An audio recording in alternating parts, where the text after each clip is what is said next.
funny how we have become like lost particles at sea. With each raving tide, we are further disintegrated into stranger parts. Once again, attaching ourselves to surfaces that aren't ours. I honestly don't understand what the problem is. I do not know why we feel insufficient and not enough in ourselves. Why, as humans, we always are on a quest for a home away from home, one that doesn't exist, and what we end up doing is losing our place in our original home. It's amazing how we try to fix what is not broken. Going on this venture, we lose our core and our foundation we cast aside, and we call it change. Sometimes we call it growth.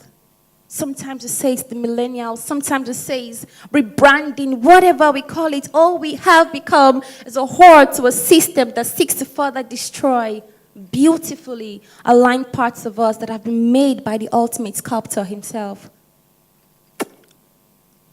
You see, God is God and God is not man. God was able to foresee all of this, and that is why he went a step ahead of us.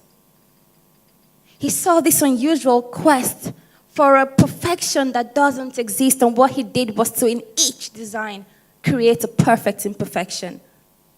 One that neither you nor I can replace, repair, or remove, because God is God and God is not man.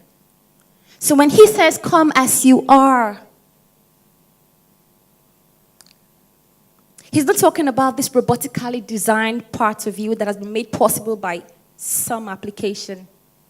He isn't talking about this exterior that is a curtain that has held you in a cocoon. He's talking about you coming as you are, warts and all, perfectly imperfect. Brown skin, caramel tone, murky hearts of sin and hate, lying tongue of deceit and falsitude. He says, "Come as you are." He's been there, he knows it all, and he remains God, because God is God and God is not man. Now take a look at me. Do I look like a social misfit? Do I look like I'm antisocial to you? So you know for a surety that I'm not talking about social media filters or some Snapchat filter stuff. I'm talking about reality. I'm talking about being who you are. Just how you were made, naked in spirit. Imagine trying to be who you're not to people who see nothing but your made-up face. Now that's okay. Imagine being someone else to people who know parts of you that you show to them, and that is perfectly okay.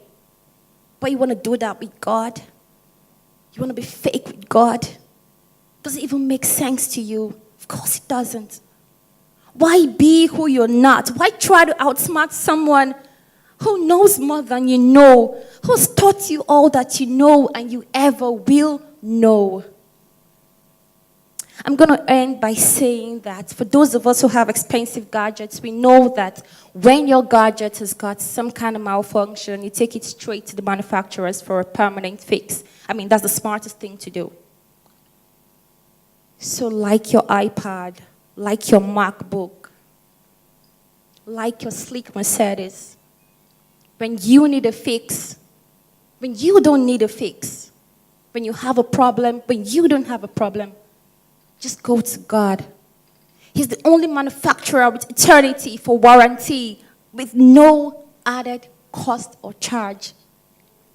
And today he's saying to you like an open book, like a Black Friday sales. He says, "Come as you are." No added charge, no terms and conditions like they say on radio, no T's and C's applied. Just come. And I expect that you come original you, no filter.